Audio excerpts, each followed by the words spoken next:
Ay, magandang gabi ho, mga boss, mga kaping, mga kabunyog. Ay, salamat sa dumadagdag na subscriber, no? Halos maiyak, Senador Bato, sa sitwasyon ng taga KOJC. 70,000 views, 6 hours ago ito. Nagbigay tayo reaction dito. Sa Senado ho ito eh. I move that we recognize Senator Ronald De La Rosa, who wants to avail of the privilege hour, Mr. President. Senator De La Rosa is recognized. Thank you, Mr. President, Majority Leader. Mr. President, dear colleagues, good afternoon. Ganon. Today, I rise on a matter of personal and collective privilege with the hope that the heartbeat and cries of the people from Davao City be heard in this august chamber. Mr. President, Senador, hindi ka senador ng Davao. Senador ka ng Pilipinas, ha? O, tuloy mo. Article 2, Section 4 of the 1987 Philippine Constitution provides that the prime duty of the government is to serve and protect the people. Yan o siya. Out of all the government agencies, it is the Philippine National Police, which is known by the public to have the motto to serve and protect. Its mandate is to serve and protect the people through enforcement of all laws and ordinances. Napaka-importante na maging tapat ang PNP sa kanilang tungkulin. Parehas kami ubo ni Bato. Panindigan at mag-implementa ng rule of law para sa mas maayos at matiwasay na komunidad. Ngunit, Nauubo rin ako sa'yo, Bato. Teka, Bato. Mukhang may kaso ka sa ICC ng Crimes Against Humanity, Anong rule of law siya, sabi mo? Ang daming namatay ng panahon mo. May nagsasabing 20,000, may nagsasabing 35,000. Anong rule of law? Tuloy mo nga, Bato. Naintindihan nga ni Bato siya, sabi niya. Binabasa niya po eh. sa pagtupad sa kanilang tungkulin, importante rin na ginagampanan nila ito ng may respeto sa human rights, hindi lamang ng ilan, kundi ang bawat miyembro ng komunidad. Na-respeto niyo ba human rights nung panahon niyo ni Digong? 36,000, 35,000 na namatay sa war on drugs niyo. Bato, may kaso kayo, crimes against humanity, Tuloy. Sinumpa ang tungkulin ng ating PNP na magpatupad ng batas para protektahan ang buhay at ari-arian ng mga mamamayan. Ngunit, paano kung sa pagpatupad ng batas ay nalalagay sa panganib ang buhay at ari-arian ng mga tao? Ito po ang hinaing ng mga miyembro ng Kingdom of... Alam mo pala yan, Tuloy. Jesus Christ, mga residente sa KOJC compound, pati na rin ang mga estudyante at propesor ng Jose Maria College Foundation Incorporated of Davao City. On August 24, 2024, around 2,000 cops from Police Regional Office 10, 11, 12, and 13 were deployed to implement the warrant of arrest against the leader of KOJC, Pastor Kibuloy, and 5 others. At this point, I want to make on record that we are not questioning the authority of the PNP to implement valid warrants of arrest issued by a court of competent jurisdiction. We are not questioning their desire to fulfill their mandate to arrest the person subject of the warrants of arrest. Ang tanging tanong po ng mga taga-KOJC, Mr. President, ay bakit kailangang mag-deploy ng higit 2,000 na pulis mula sa iba't ibang region para may 2,000 na pulis na ambot sa iba't ibang region. Ngayon, hindi pa nahuli ang si kumpare mo. Tatanong mo pa kung bakit dapat mag-employ ng napakaraming pulis. Ngayon nga, di pa nahuhuli. Dapat dagdagan pa nga yan. Dahil sa laki nung pinagtataguan ni Kibuloy. Bato, tuloy. Mahuli ang 6 na katao na miyembro ng QOJC. Kailangan ba na pag-implementa ng warrant ay magkampo sa loob at labas ng QOJC compound ang ating mga kapulisan? Tama ba ang ginagawang pagsasagawa ng search operation sa loob ng QOJC compound kahit wala namang na-issue ang korte na search warrant? Tama. Ano ang maaaring gawin ng mga miyembro ng QOJC para maprotektahan ang kanilang mga karapatan? Saan pa sila pwedeng humingi ng tulong para matigil ang tila panggigipit sa kanila?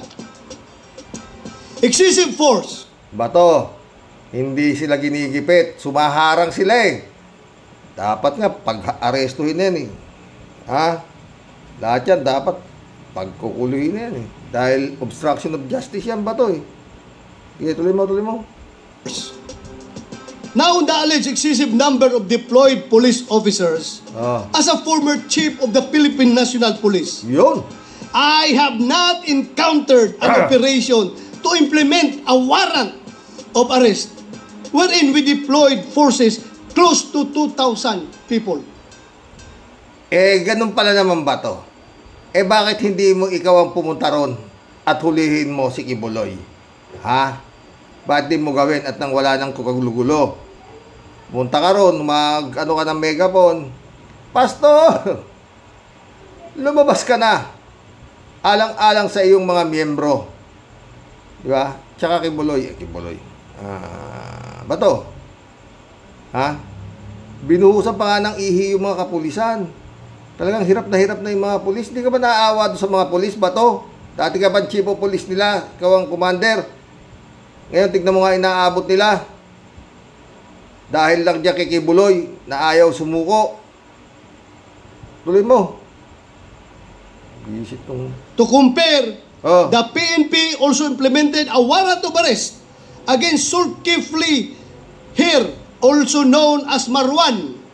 Marwan was listed among America's most wanted terrorists with $5 million bounty on his alleged involvement in a series of deadly bomb attacks in the Philippines.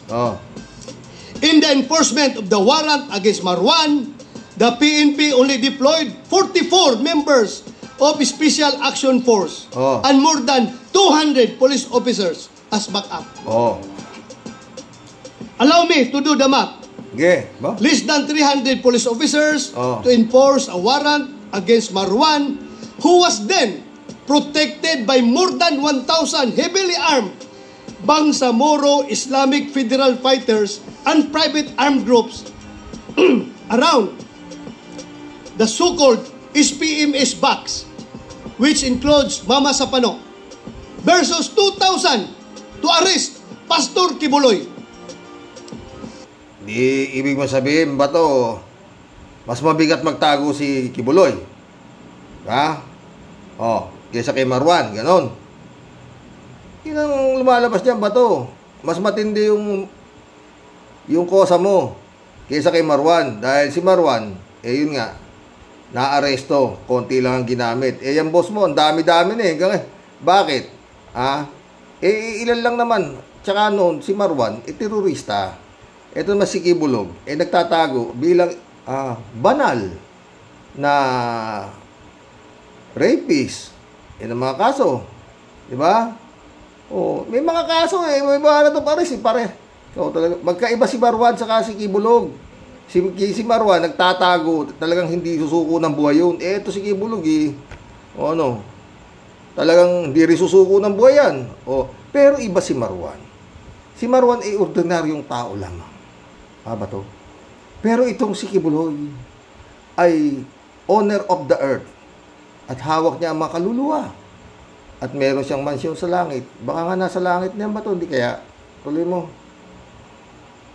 These almost 300 police officers deployed to arrest an international terrorist constitute less than 15% of the deployed police force to arrest Pastor Kibuloy. Kaya ang tanong ng mga... Alam mo ba to? Didiretso na kita. Ang may kasalanan diyan kayo na taga Davao na sinasabi mo kung ayaw nyo sanang may ganyan, ba to? Ilang kayo diyan? Ikaw, si Bongo, mga senador kayo ng Pilipinas.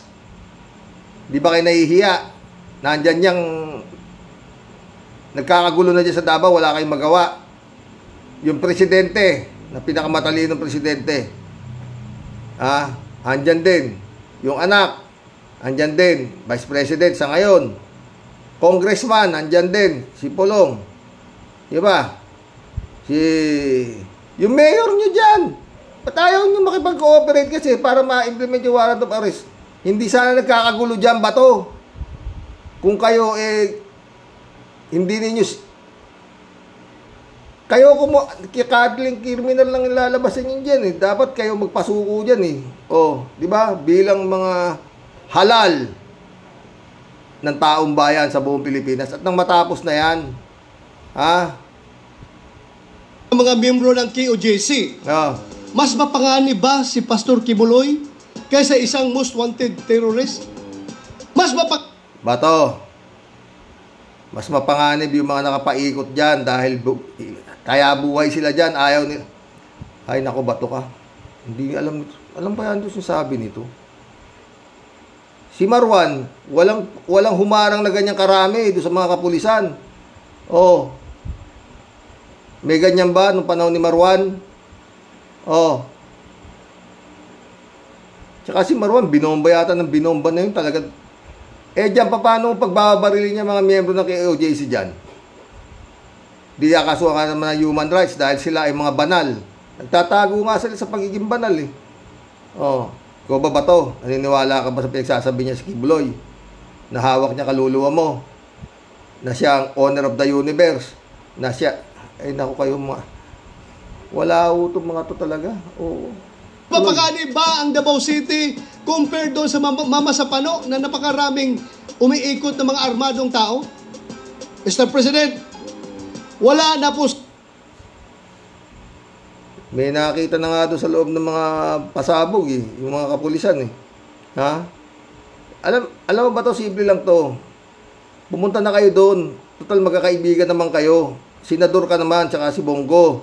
Pakiusapan ninyo yung kaibigan ninyong pastor, na harapin ng kaso. Tanongin ninyo kay Digong kung saan niya tinatago. Alam ni Digong kung saan nandun yan Posible naman di nyo rin alam. Ewan ko sa inyo, Bato. Tuloy mo, mahaba itong sinasabi ni Bato Po sanang naging kaguluhan kung naging mahinahon lamang ang pagsisilbi ng warrant. Kung ang objective ay arestuhin... Kagaya ng pagsisilbi ng NBI ni Albao. Ganun ba gusto mo, Bato? 20 lang silang nagseserve ng warrant. 10 lang ang pinapasok. Ganun ba gusto mo, Bato? Ikaw naman, Bato. Tuloy mo. Udakpin si Pastor Kibuloy. Maaari naman po na maisagawa ito ng mapayapa. Gaya ng ginawa ni Albao. Minsan po, kahit gaano kalinis ang hangarin, kung ang pamamaraan naman na ginamit para makamit ito ay marahas, nagiging mali po ito at hindi katanggap-tanggap. Kaya lang nagiging marahas kasi nga ayaw ninyong papasukin yung mga mga dating pulis mo. Ikaw naman, Bato. Ano ba to? Maihalin tulad po ito sa isang konsepto na madalas gamitin sa ating mga korte. Ano? Kung illegal na nakalap ang ebidensya, hindi ito nagiging admissible sa korte o ang tinatawag na fruit from a poisonous tree. Pasintabi po sa mga pamunuan ng PNP PRO 11. Pero tila isinusubo nyo sa kapahamakan ang ating mga pulis. Inaakay ninyo sila sa bangin na maaring magdulot ng kamatayan sa kanilang mga promising careers. Kung hindi po sana naging overacting o overkill ang pagsisilbi ng warrant, ay Teka ba to? Ang overacting yung Kingdom of Jesus Christ. Kasi nga nakikialam sila sa pag-serve ng warrant of arrest. Humaharang sila. Ayaw nila. Ano ba? Kayong overkill eh. Kayong OA eh. Meron pa kayong pasulat-sulat kay Marcos kung anong sinasabi ninyo. Tuloy mo. Nanatili lamang within the standard at nanatili lamang within the standard operating procedure, wala sanang gulo. The overwhelming number... Kaya nga gusto mo walang gulo. Puntahan nyo na yung kingdom at bilang senador ng Pilipinas, makiusap ka. Kibuloy, pastor, honor of the earth ka naman, appointed son ka naman. Lumabas ka na. Kawawa na yung mga tao rito, pati mga kapulisan. Nang dahil sa kakulitan at tigas ng ulo mo. Huwag kang mag-alala.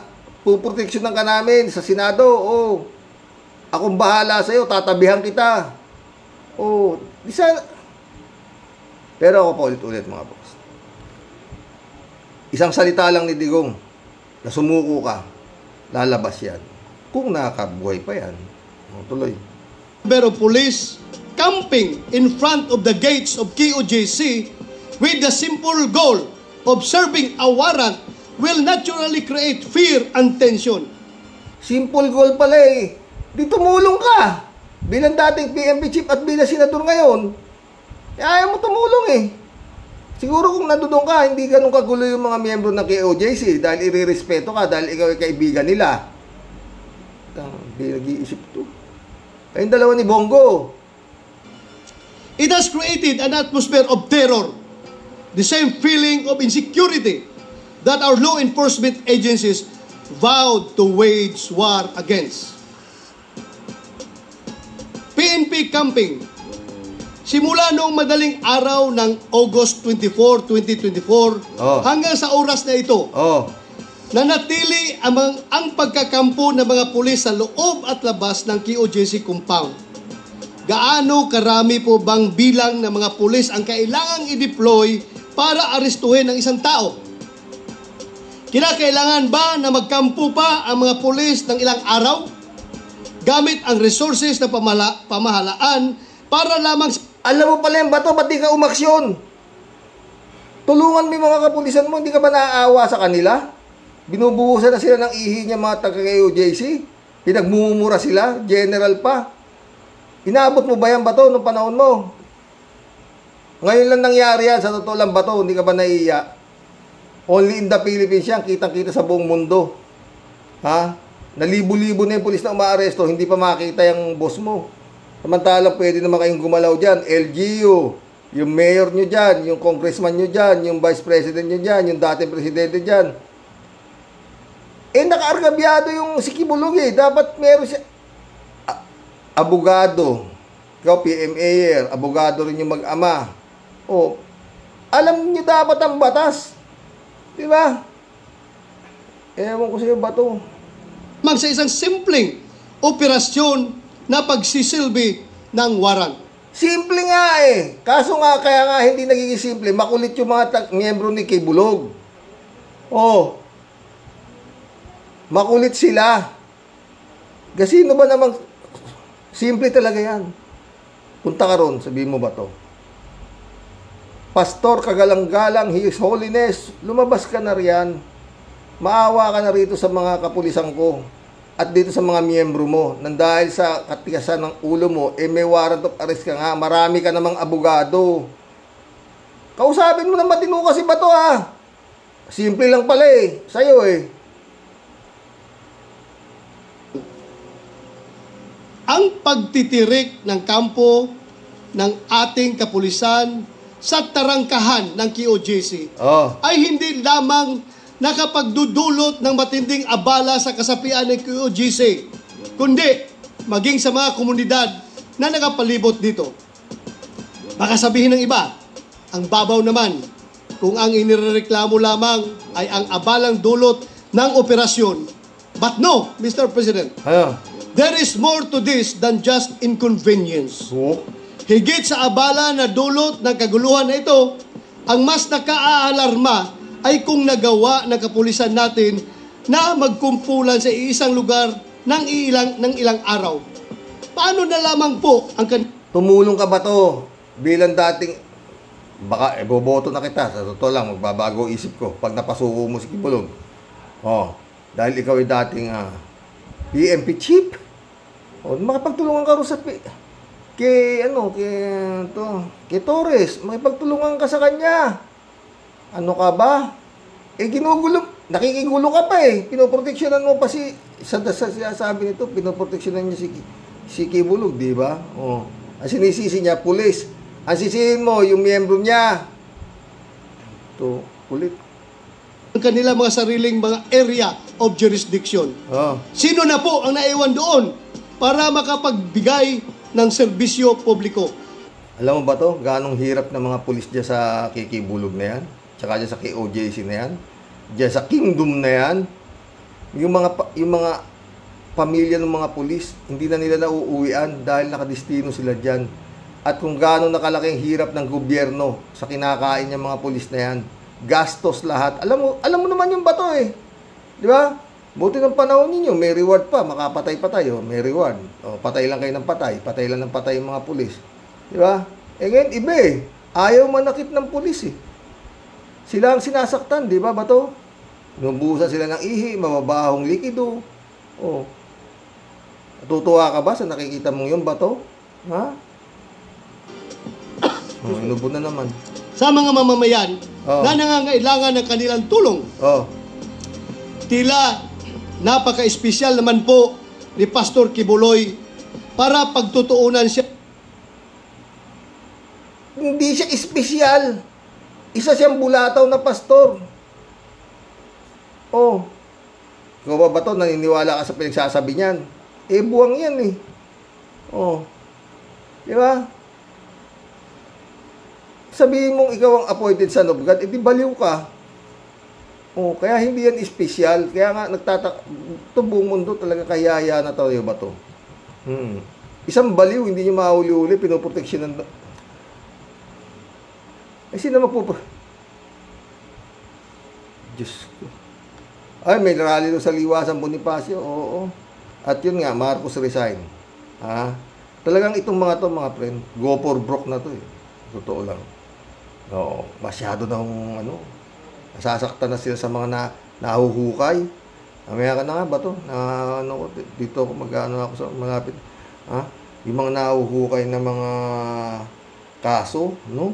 Yan nga, dadapot subalit. Hanggang ngayon, hindi nila pinatatawag si Digong sa hearing ng Duterte drug war. Diba? Hanggang ngayon, meron pa ako naririnig na nire-respeto pa rin nila si Digong. No? Ewan ko mga friend. At yun nga, meron pang ICC na lang talaga ang pinaka-iintay natin. Kung makiki-operate o kung paano makiki-operate itong mga kapulisan na to sa ICC. Pero sa tingin ko, baka sakali nga, ganun na. Kasi nga, yan, nandyan na sila eh. Pero itong klase na to, magiging Kibuloy pa lang yan. Lalo na pag yung Duterte na-aresto yun ng PNP. Diba? Kaya talagang dapat to, ilagay na itong Davao under martial law. Gaya ng ginawa sa Marawi ni Digong. Kasi hindi nakiki-operate yung local government dito eh. Sabi nga nitong yung mayor nila dito, sampalin daw niya yung general eh. Di ba? Walang ganyan nangyari sa Marawi. Diba? Basta nagdeklara si Duterte na martial law yung Marawi. Boom, boom, boom, boom, boom, boom. Ilang araw din yun. Sabog-sabog.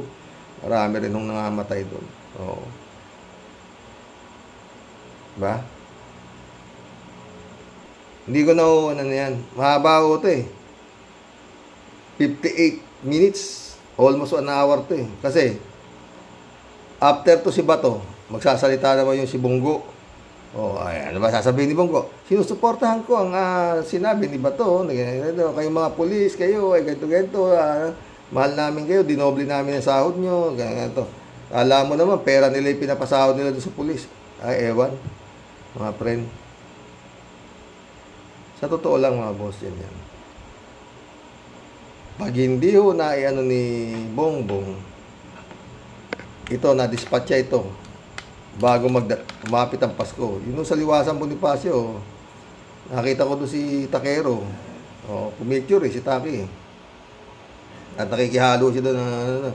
Ayon sa estimate ni Takero, baka nasa 800 yata yung nando doon, no? Ito yung nangyayari ngayon sa Liwasan Bonifacio.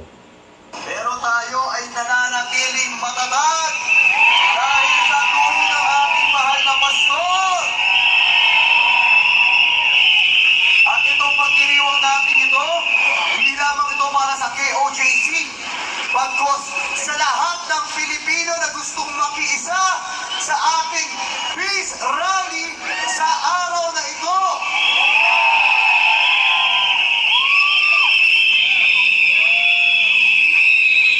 Masaya ba kayo? Kung masaya... Tama na yan. Ano yan?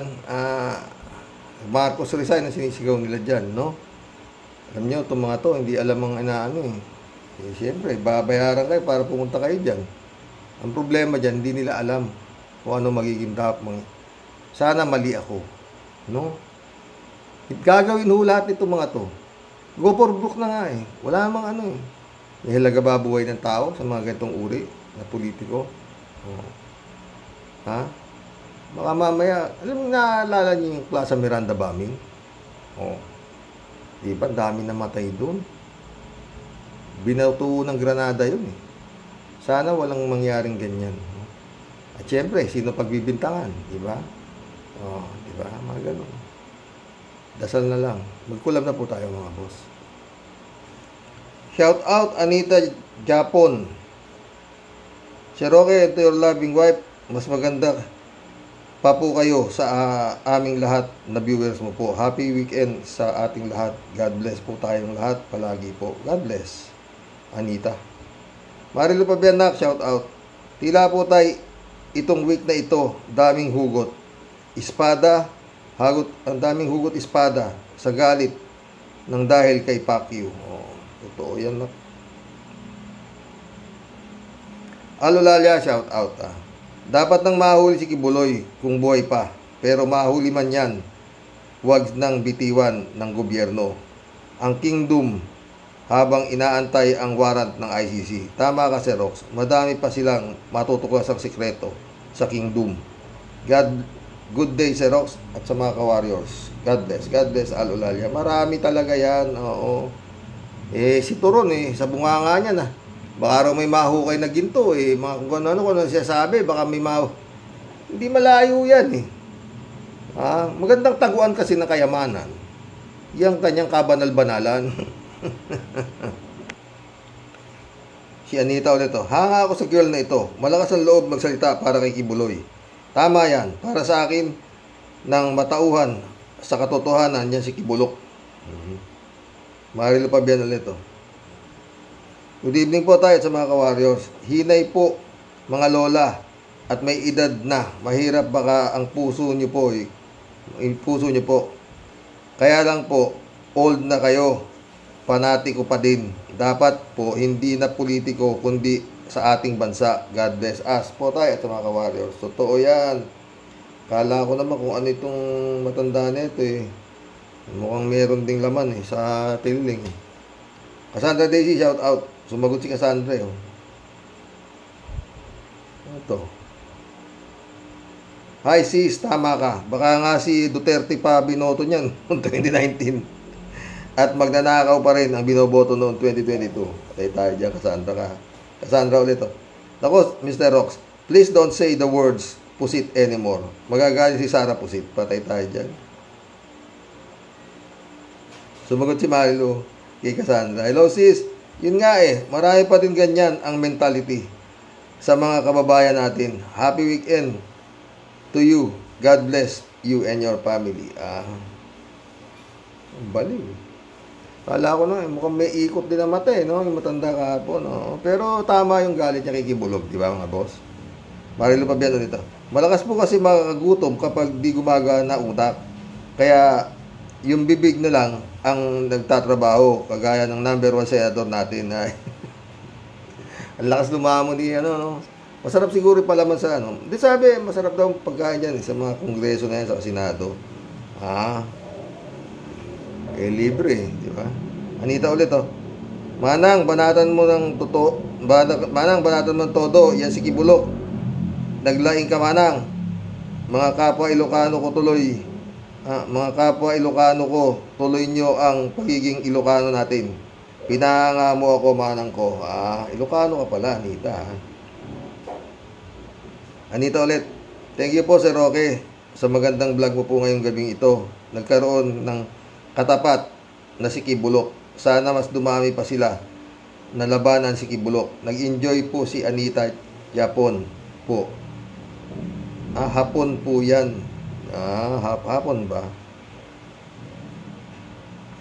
Librado Ludovico, shout out. Blessed morning, Roque, and to all Roque Warriors watching from Edmonton, Alberta, Canada. God bless po. Stay safe and healthy. Putik yan. Itong si Kibulok, plastic ang muka. Pronta lang yan, itandang dutae. Ay, nako, appointed son of a gun. Kung walang kasalanan, di sa usigado ka magpaliwanag, tago ka ng tago, taratado leche. Maita ulo ni Reblado. Anita ulit, oh. Good night po, Sir Roque, to your loving wife. At sa lahat ng aming mga sumusubaybay sa masaya mo at programa, have a restful night. Sleep well po tayo para bukas maaliwalas ang ating paggising. Stay safe, keep healthy kayo po. Loving Mrs. mo po. And God bless po tayong lahat. More and always po. God bless, Anita. Anita ulit, oh. Grabe talaga ang nabudol ni Kibuloy ng mga tao. Mabuti na lang ako noon, niyayaya ako dyan sa KOJC ng friend ko. Ay tinanggihan ko. Natakot ako nung nahuli siya sa Hawaii. Binlock ko kaagad. Thanks to be God for saving me sa KOJC. And this is Ray J. Hope. Shout out Ray J. Hope ka. Salamat sa Diyos at nakaligtas ka dyan. Binigyan naman tayo ng Diyos ng pag-iisip. Marunong naman siguro tayong pakilala ang tama at mali. Alam naman natin ng Panginoong Hesus lang ang daan sa Ama at wala nang iba. So bakit kaya napapaniwala ni Kibs ang mga tao? Ang tawag dyan kasi manipulation. Hindi. Mali ka dyan, my friend. Anong manipulation? Ang tawag dyan ay katangahan. Katangahan at kahinaan ng pananampalataya sa tunay na Panginoon. Kaya napapaniwala sila ng mga diablo. Ay, may Catalan, shout out. Karox, pakisabi kay Lola, buhusan niya ng ihi niya yung entrance ng bunker ni Kibuloy. Magmamadaling lumabas yun. Patay tayo, Jaime. Ikaw naman. Yannick Ordobe, shout out. Panawagan natin, ipakita nila si Stephen Ibarra kung asan na. Tiyak, kasama niyan sa ilalim ng lupa yan. Nga eh. Paborito raw yun, Yannick eh. Paborito raw ni yan. Talagang inalagaan daw ni Kibulog yun. Mula bata. Oo. Siyempre ng mga bata, mga halik-halik ni Kibuloy, halik sa bata, di ba? Nung medyo 13 anyos na, dati dito ang halik eh. Tapos, hanggang, tindi mo talaga, Kibulog ka, oo. Pero may mga ginasa pa yung mga Ukrainian eh, o di ba? Pwede ka nang matepo ka, sa totoo lang. Tama, meron kang mansyon sa langit. Oo. Ang doorknob malambot. Ina ka. David Allen Mendoza, shout out. Karox, natawa nga po ako noon dyan kay Kibaliw. Biruin nyo, sinabi niya na si Abraham daw ang sumakay sa arko. Tapos nung tinawag ng pansin niya, ngingiti-ngiti lang at sabay sabi na tinetesting ko lang kayo kung alam ninyo kung sino ang gumawa ng arko. Gago lang ano po, nagpipreach ng mali-mali. Totoo yan. Ay, may Catalan ulit oh. Karox, hindi ba maisip ng mga miyembro ng kulto ni Kibuloy kung bakit gumawa ng tunnel at bunker na pagtataguan si Kibuloy? Yun ay dahil sa alam niyang darating ang oras na habulin siya ng batas dahil sa mga kahayupan niya. Jaime, hindi si Kibuloy nakakaisip ng mga ganyan. Hindi niya kaisipin yan.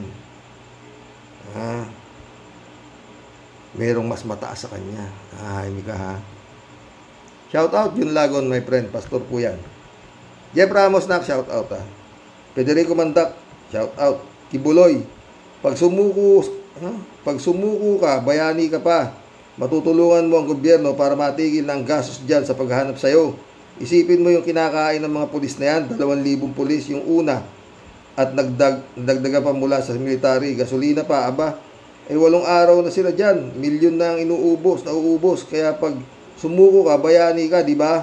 Kaya sumuko ka na. O, ayaw mo nung Kibulog, bayani ka na. Appointed sang ka pa. Tingin na ka.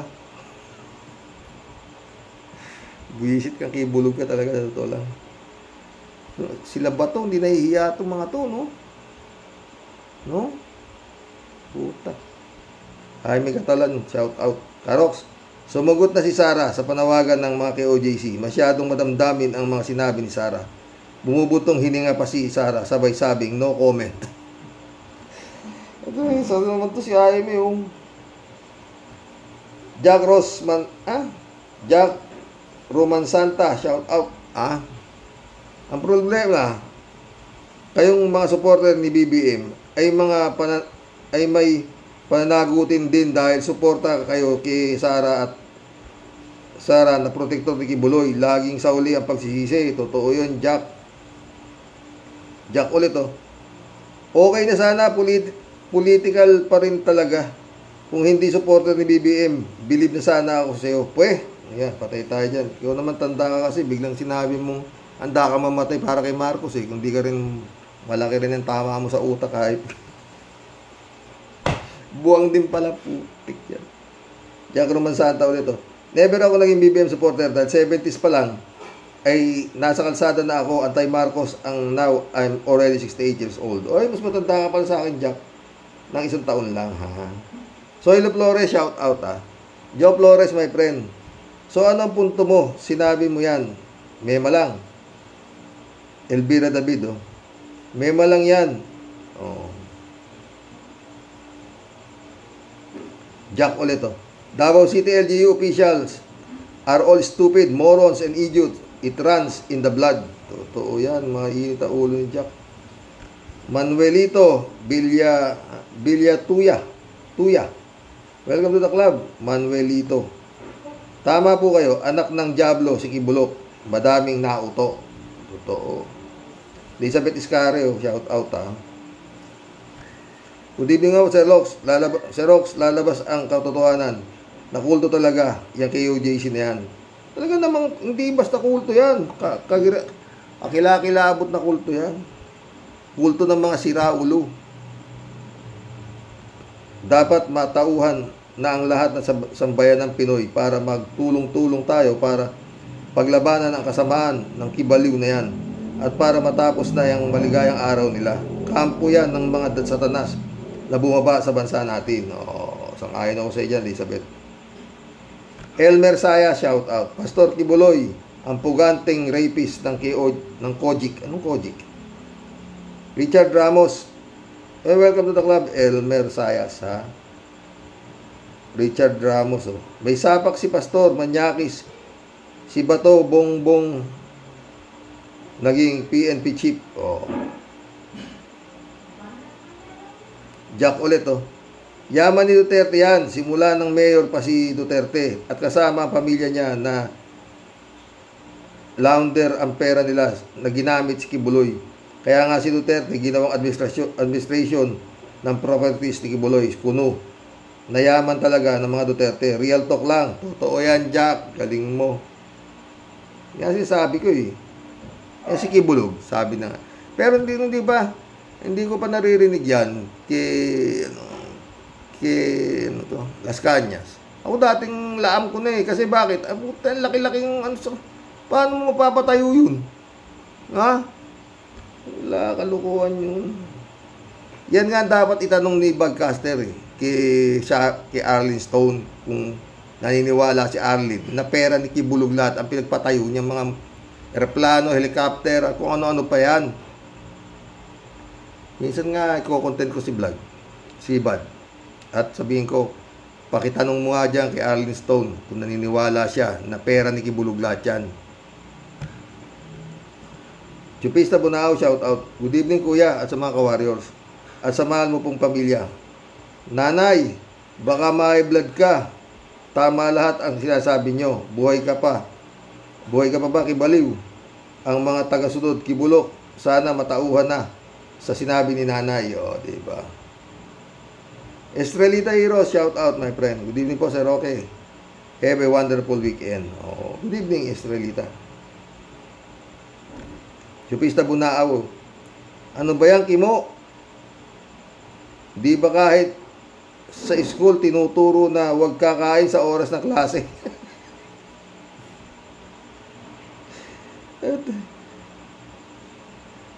Dami mong pang uso sa loob ng Senado. Ano? Ano ba yan, Kimo? Di ba kahit sa school tinuturo na huwag kakain sa oras ng klase? Grabe, Kimo. Dami mo pang uso. Ang dami mong pa uso sa loob ng Senado. Totoo. Sumagot si Ted, oh. Shout out, Ted. Pasensya ka na, hindi pwedeng hindi kumain si Kimo sa loob ng Senado. Nakakagutom din kaya ang tumunganga, walang silbi.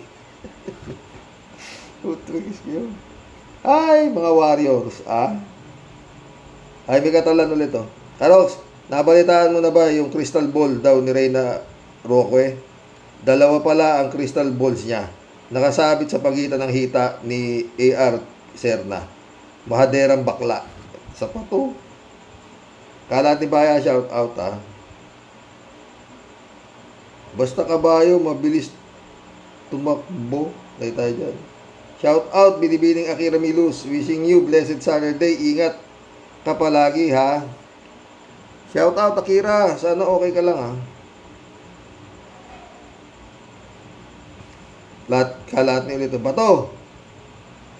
Kung makikita kita, babatuin kita. Praning laban sa praning. Totoo. Ano to? Banats.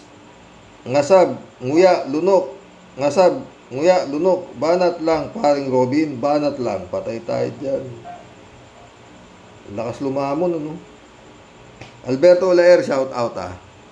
Karoke, sa opinion ko, dahil sa Parmali corruption, scam of the century, 11.4 billion pesos kasangkot si Digong Duterte sa report ni ex-senador Richard Gordon na pinatayo ng KOJC Kingdom ni Kibuloy sa Buhangin, Davao, Karoke. Totoo yan. Bernardo Chansing, shout out. Hoy, boy laki. Ay, no? Hoy, boy laklak. Mahiya ka naman. Ganyan ba ang ginagawa ni Digong Gunggoy na amo mo?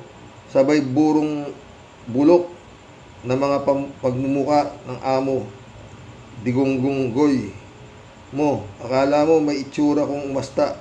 Parehong mga kupal kayong mag-amo. Patay tayo dyan.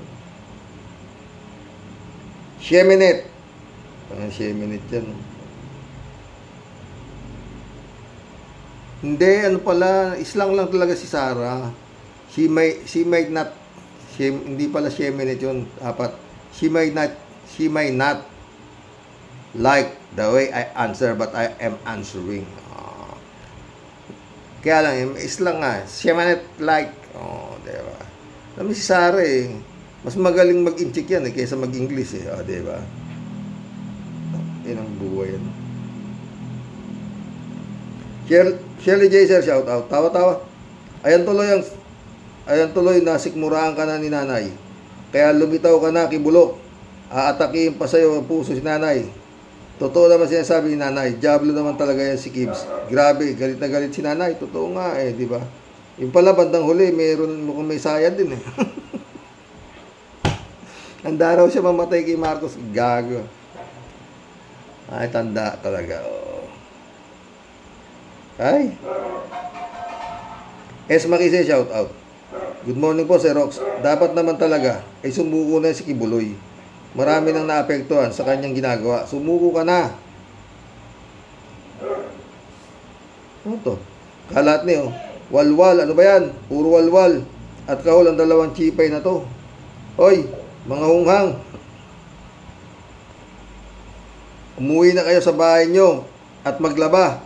magplantsa, maglinis ng inidoro at magsaing ng sa ganon ay productive naman ang araw nyo. Mamaya isusumbong ko kayo kay paring Estong at kay paring Jaguar nang malaman nyo. Ngangang. Hoy, yung matanda, pinagmilagroan daw siya ng bituin. Si Kibulog, di pa napagmilagroan ng bituin. Kala mo, kalat niya. At siya ay gumagamot ng mga nasasaniban.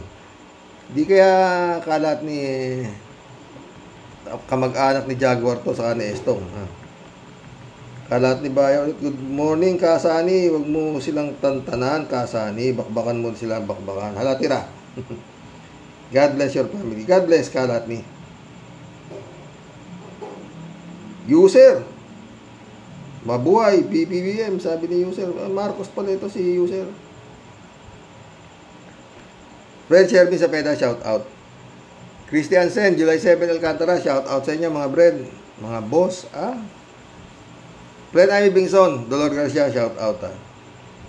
Xerox, sakit tiyang ko, kakatawa kay Boy Lam. Anak ng asong may garapata talaga si Rox. Grabe, ano po? Pinakamalupit po siyang sakit ng ulo sa kasaysayan po ng ating bayang Pilipinas.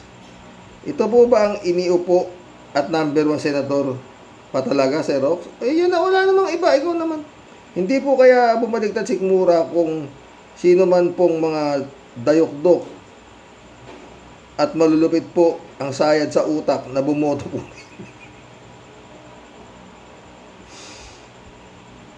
Ay, Tia Delica, ano? Wala ito.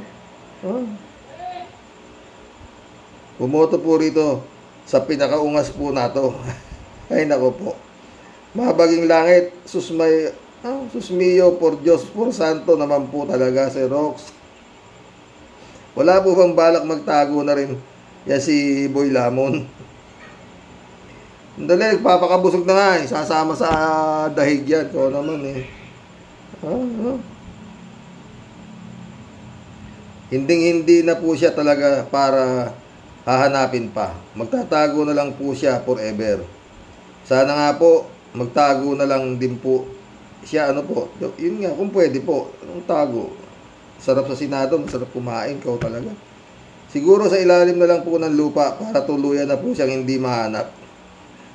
Sa lake po ng ikta-iktarya lupa ni Kibulok.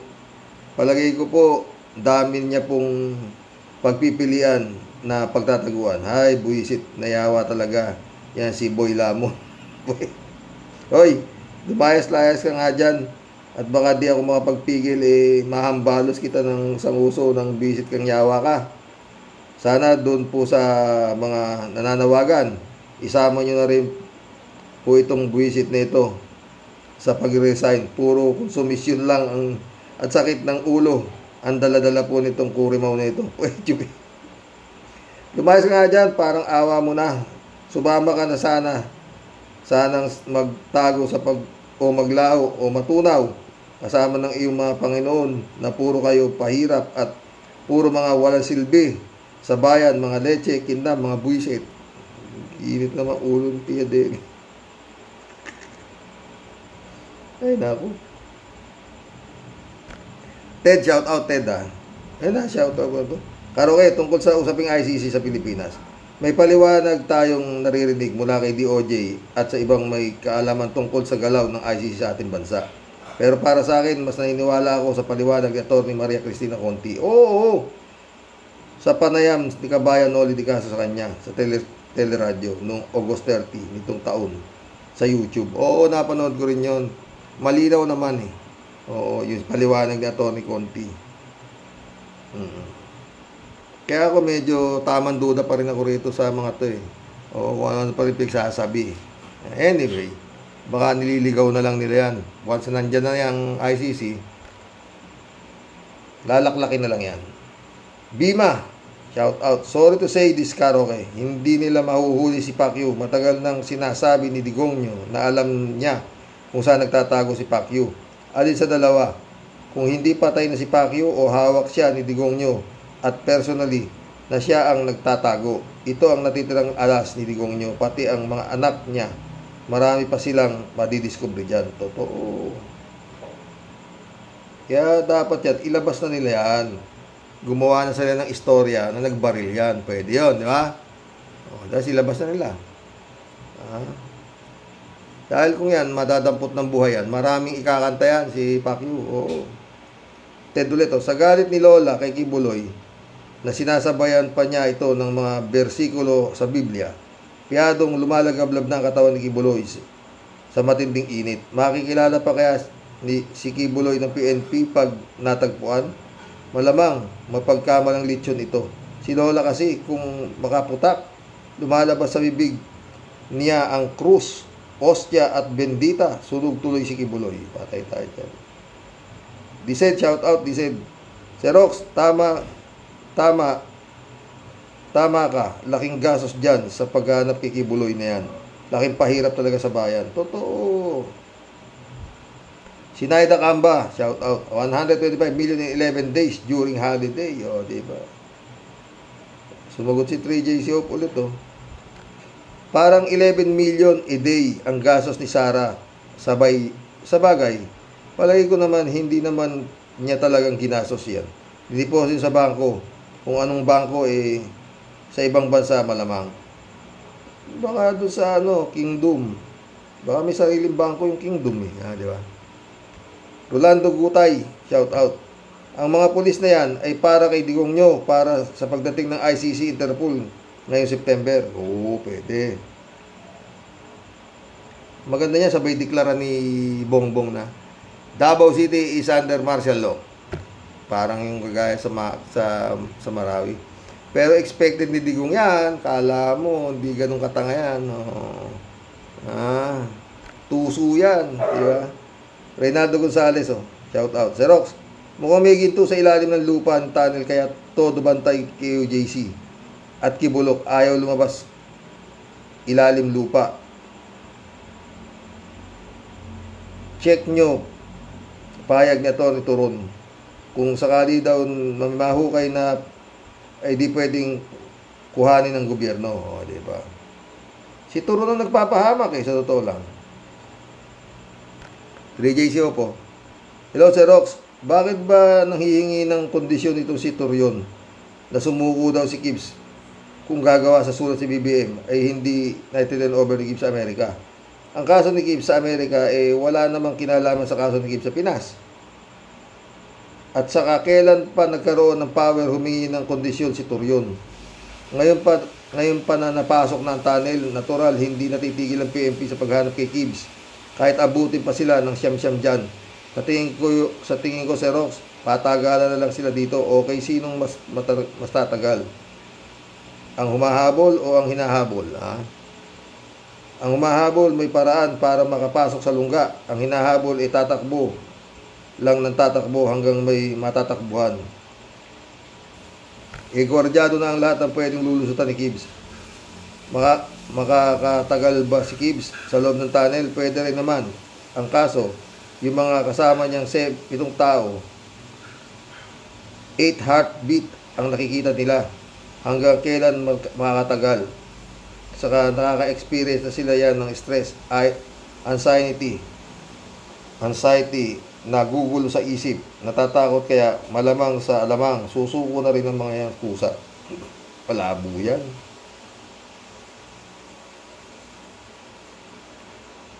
Dapat yan, tirahin na nila ng tear gas. RJC po nito, alam mo, Sir Rox, nakakapagtaka lang, KOJC is a church daw. Simbahan, pero bakit may napaka-sophisticated tunnel? Bakit ang bunker napaka-modern, fully equipped, may food supply, may mga explosive? Bakit may mga explosive? Para saan yun? Sasabak ba sila ng gera? Army ba sila? Train ba sila? Train sila, 3J Soup ka. Anong klaseng simbahan yan? Simbahan nga ni Satanas yan. Bilyon ng halaga. Na kung iisipin mo, paano nagkaroon ng ganong kalaking halaga ang church nila? Saan nila kinuha ang ganong kalaking pondo para maipagawa ang mga sophisticated tunnel na yan? Tsaka masyadong talaga, laking pera. Kaya nga ang conclusion ko dyan, hindi ito totoong church. Ang PAN sa mga pagpapagawa ng Glory Mountain at Prayer Mountain na yan ay hindi basta-basta tao o grupo. This is a plan for future. Maybe take over ng mga drug lords na fully 100% na drug syndicate ang pagpapatakbo ng Pinas katakot. Totoo yan. 3J Show ka. 3J Show ulit. Alam mo, Sir Rox, talagang ang Diyos work in a mysterious way. Totoo naman. Kaya siguro hinayaan ng Diyos na hindi umaten si Kib sa Senado at mabigyan ng siya arrest warrant ay para tumating tayo sa ganitong punto. Natutugisin siya ng batas at madidiscover ng batas na ang tao ay kagimbal-gimbal na structure sa loob ng KOJC. Kung sumuko noon si Gibbs o kaya kung umaten siya ng Senate, hindi natin malalaman ang step. Totoo. Baka itong KOJC ay ginawa for the future takeover. Totoo. Kaya talagang magpasalamat tayo sa Diyos, hindi man natin naintindihan ang kanyang mga plano right away. Mas liliwanag sa atin kung bakit di agad nakakulong si Gibbs. Alam mo na yon, Sir Rox. Totoo yan. 3J Shop ulit, Sir Rox. Ito naman si Atty. Turon. Siya mismo ang nagre-reveal ng mga sikreto ng KOJC. Kaya naman pala, kung todo bantay sa protection sa charge sila. Kasi sa loob pala ng bunker, may mga ginto pala nakatago doon. Sabi mismo ni Atty. Torion. Kaya naman pala tarantang-taranta si Torion kasi na-freeze ang asset, ang accounts ni Gibbs at mga properties ito, pati ba naman yung mga ginto at malamang sa alamang may mga milyon-milyong cash maging bato pa. Wala nang pambayad kay Torion. Yun, ha? 3J Shop ulit. Lahat ng makikita ng PNP sa loob ng bunker, kukumpiskay niyan at hindi magagalaw ng KOJC hanggat hindi natatapos ang kaso.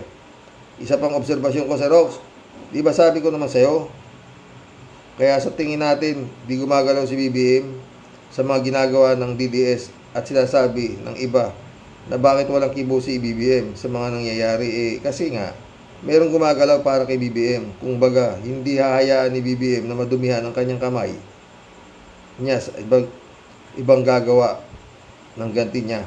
Ito rin ang sinabi ni Ka Enzo kanina. Nang marinig ko nga si Ka Enzo, sabi ko sa sarili ko, wow, hindi lang pala ako ang nakaka-obserba.